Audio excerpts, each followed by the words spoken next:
One fateful day, a call shattered my world. My husband had been in an accident. The shock wasn't just from the crash, but the revelation that his mistress was in the car with him. Tragically, she didn't survive, and he was left paralyzed from the waist down. Amidst the chaos, his demands for my lifelong care began. Was I to dedicate myself to a man who betrayed me so profoundly? This couldn't be reality. I vowed to show him the depth of my resolve. My name is Mandy, aged 32. I reside with my husband Ray and our nearly 5-year-old daughter Lily. Though I had paused my career for motherhood, I returned to work when Lily began daycare. Juggling work and parenthood fills my days, yet I find fulfillment, all thanks to Ray. My husband Ray epitomizes dedication both in his work and in nurturing our daughter Lily. As the cornerstone of our family, he consistently strives to excel in his roles as husband, father, and provider. Our evenings follow a cherished ritual, dinner together, followed by Lily's animated tales of her day at daycare, eagerly shared with Ray. "Daddy, look what I made today." "Wow, Lily, that's impressive. You have such talent. Maybe you could draw me next time." "Okay, Daddy." "Oh, and Mary's family went to the amusement park. Can we go too?" An amusement park adventure sounds perfect. How about we plan a family trip next weekend? Really? Yay, I love you, Daddy. I love you too, Lily. Well, after your mom, of course. Ray would always wink at me and Lily would playfully puff her cheeks in mock annoyance. These ordinary moments with my family are the treasures I hold most dear. But when did Ray start to change? His late nights at work and early departures on days off became a troubling pattern. Initially, I brushed it off as coincidence, but as the odd behavior persisted, I couldn't ignore my growing concern. So, I decided it was time to confront him. "Ray, you've been coming home late quite often lately. Is everything okay at work?" "Ha. Oh yeah, I've got some new projects and stuff." "I see, but you also leave early in the morning on your days off, and you never tell me where you're going." That's, well, I've been visiting my parents. I thought I should check up on them from time to time." "Your parents' house?" "To be honest, my in-laws aren't young, but we see them once every few months and they're doing fine. So why all these sudden visits?" Although suspicion pricked at me, I didn't want to push too hard, so I let it go for the time being. 2 weeks later, Ray texted me once more, saying, "I'll be home late. I have overtime work to do." It wasn't until after midnight that he finally walked through the door, seemingly in high spirits. Yet something felt amiss about him, and I sensed it instantly. "Ray, where have you been?" "I told you, I had to work late, didn't I?" "But what about that smell?" "What smell?" "The scent of sweet perfume. It's unmistakably a woman's fragrance." "Why would you smell like that if you were working late?" "That's—" My husband's eyes darted about, betraying his obvious unease. As I persisted, he hastily interjected. "But actually, there was a client entertainment event today." "A client event?" I scrutinized his response, prompting a vigorous nod from my husband. "You see, one of the VIPs at the client's place is a woman. You'd expect some perfume to rub off if we were drinking together, right? Then why lie to me in the first place? There was no need to fabricate overtime. I felt guilty because you were working hard at home, taking care of housework and Lily. I didn't mean to lie. I didn't want to make you worry." Seeing my husband's hands clasped in front of his face, I couldn't press him any further. With work looming the next day, I opted to table the conversation and retire to bed. Yet from that moment on, every late return was accompanied by the lingering scent of that perfume. Each inquiry yielded the same response. Another client event, nothing more. Unbeknownst to him, my suspicions only deepened. Then, one day, a palpable sense of unease compelled me to leave Lily with my parents and meet my younger sister. As we settled in at a cafe, I broached the subject of my husband's behavior. "Ray has been coming home late a lot recently. So he always has the scent of a woman's perfume, huh?" "Yeah, he's definitely cheating." "Really?" My sister's sullen nod solidified my suspicion, though I had harbored doubts. Hearing it confirmed by someone else lent weight to my fears. So Ray is really cheating on me. Firstly, it's odd to have client events with the same client so frequently, and besides, he must have been close enough for the perfume to linger, right? "I suppose. I understand it's challenging with Lily and everything, but I think you need to have a serious conversation with Ray." "Yeah." Just then, my sister's voice took on a disturbing edge. Hey, look there." "What's going on?" "Speak of the devil. Look over there. Isn't that your husband?" Following her pointed finger, I spotted Ray. Beside him, a younger woman than me clung tightly to his arm. The sight left me speechless, the cruelty of it all overwhelming. Disregarding my shock, my sister wasted no time and began snapping pictures with her smartphone. Wait, what are you doing? Why are you just standing there, sis? We need evidence. But, no excuses. Quickly, I'll take photos. You start recording a video. Urged on by my sister, I fumbled to activate the camera app on my smartphone. Ray and the woman intertwined, sharing multiple kisses before they climbed into Ray's car together. With trembling hands, I captured every damning moment. I halted the recording as their car vanished into the distance. Here I sat, Ray's wife, clutching evidence of his betrayal. The tears streamed down my cheeks, forgotten in the midst of our surroundings at the cafe. My sister remained silent for a beat before she seized my hand, her grip firm as she spoke. Sis, I know it's tough, but you really need to confront Ray. I understand, but this is about Lily too. Can we stand by and allow such a deceitful and unfaithful man to remain her father? For Lily's sake. At her words, reality crashed back in. That's right, the only one who can protect Lily is me. Ray may be Lily's beloved father, but I must address this sooner rather than later. Now that I know the truth, he forfeits his right to be a father. After conferring with my sister, we arranged for Lily to spend the day at her parents' house. Returning home, I awaited my husband's arrival, but the hours passed without his return. Around 10 p.m., our seldom-used landline rang. Who could be calling at this hour? I wondered aloud as I answered. A man's voice on the other end inquired, Is this Mrs. Johnson's residence? Yes, it is. Who's calling? This is the police. Is this the home of Mr. Ray Johnson? Yes, it is. Is everything all right?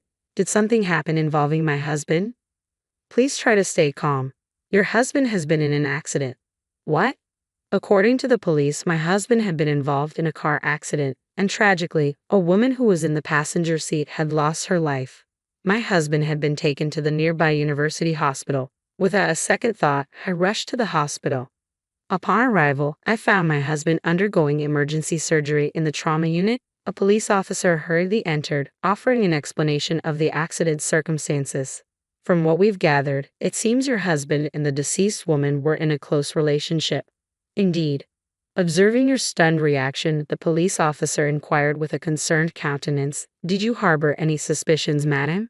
Yes, only today I was on the brink of confronting him with evidence of his extramarital affair. I understand.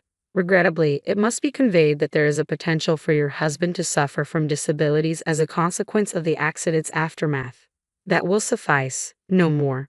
Subsequent discussions with law enforcement unveiled that the woman involved in the accident, my husband's paramour, was also wedded. The mistress's spouse, who had hastened to the scene, appeared deeply bewildered, his countenance portraying a mixture of emotions, particularly given that only Ray had survived. Several days later, my husband, having completed his surgical procedure, finally regained consciousness following the accident. Upon receiving this update, I, accompanied by my parents, sister, and daughter, made way to the hospital premises. I entrusted Lily to my sister's care, leaving only my parents and me to enter the hospital room. Upon arrival, we found my in-laws already present. As we were briefed, it appeared that my husband had been left with paralysis on one side of his body as a result of the accident. I'm sorry, it seems I've caused you all a great deal of concern, my husband began, visibly remorseful. Before I could respond, my in-laws hurried to his bedside. Why apologize? The fact that you're still with us is what matters most. It's a blessing to be alive, my father-in-law reassured him. Absolutely, Ray, you're a good man, and that's why you're here today, my mother-in-law chimed in. Mom, Dad, thank you. I'm just grateful to be alive, my husband expressed, his voice filled with gratitude. My husband and in-laws seemed to be brushing aside the affair as if it never happened. My worry morphed into anger, and I finally found my voice. Sorry to interrupt your celebration, but Ray, will you divorce me? What? I have these divorce papers. Can you please sign them? Divorce? Where is this coming from all of a sudden? All of a sudden, you had an accident with your mistress. What are you even saying? No, you've misunderstood. The woman in the car with me was just a business associate, not a mistress. My husband's desperate attempts to lie only fueled my frustration. Did he truly believe he could keep it hidden from me?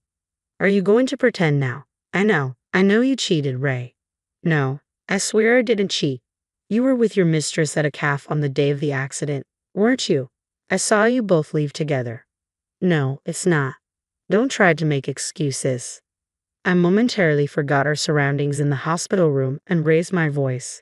You even sacrificed time with Lily to be with your mistress. What were you thinking? My mother-in-law interrupted me with a disapproving frown.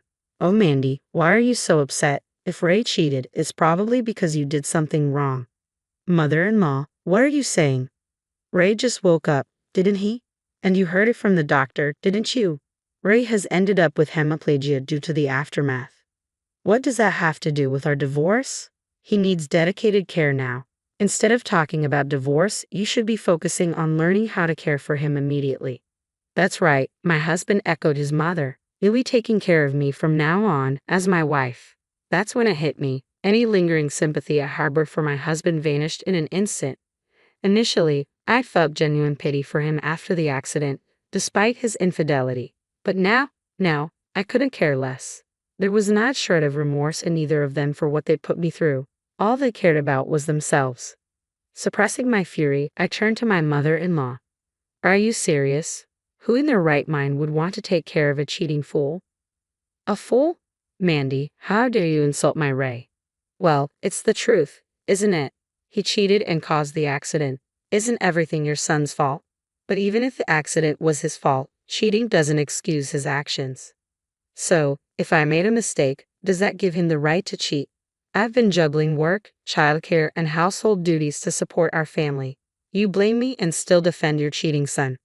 Well, my unusually assertive tone caused my mother-in-law's voice to gradually soften. Unable to remain silent, my husband interjected angrily. How dare you speak to my mom like that? Perhaps thinking his status as a patient gave him an edge, my husband shot me a defiant glare. I stepped closer, my gaze piercing, and he muttered, "What the?" in a startled tone. Enough with the act. Who do you think is to blame for the predicament we're in?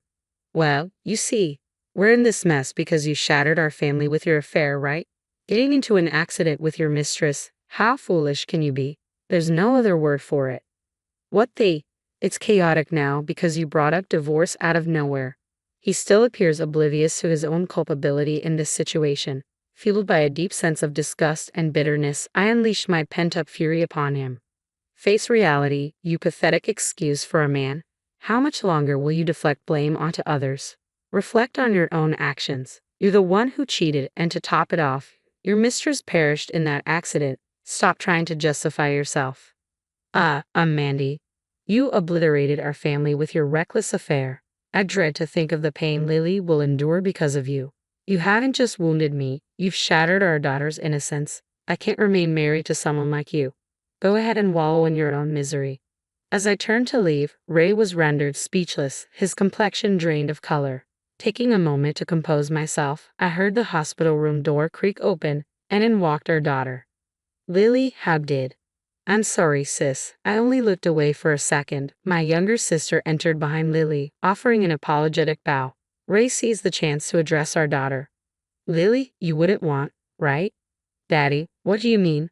You don't want Mommy and Daddy to be apart, do you? Ray was left speechless by Lily's response. What? But if Mommy's here, you're okay? Because Mommy looks sad when she's with Daddy. It's because Daddy's doing something that Mommy hates, right? Well, you see, I hate it when Daddy makes Mommy sad. I don't need a daddy, I'm fine with just Mommy. Ray seemed taken aback by Lily's words. With nothing more to say, he sank onto the bed, his shoulders sagging. When I pushed the divorce papers toward him again, he relented and signed them. I then enlisted the help of a lawyer and pursued alimony and child support, supported by evidence of his infidelity. Additionally, he was informed about the damages sought by the husband of his mistress, resulting in a substantial financial settlement. His affair with a subordinate at work came to light, resulting in his termination. This isn't just about infidelity, it's a consequence of his actions that led to a tragic loss of life. It's a form of poetic justice. The financial repercussions hit Ray hard, draining his savings and forcing him to downsize to a modest apartment with his in-laws after selling their house. I heard that his in-laws are now caring for their son, who is confined to a wheelchair. As for me, I've chosen to stay at my parents' home for the time being with Lily. Once we're settled, I intend to live independently with Lily again. However, we believed it would be beneficial for Lily's well-being to spend some time surrounded by family. On our way to daycare, I broached the topic that had been weighing on my mind. Hey Lily, are you truly okay? Ha! What do you mean? With Daddy not being here, is it okay with just Mommy and you? In response, Lily beamed and replied enthusiastically, I love Mommy the most. I don't like anyone who makes Mommy sad. I understand. Mommy loves Lily very much. Lily enveloped me in a tight hug, and I held her close, feeling a renewed determination to protect her for as long as I live.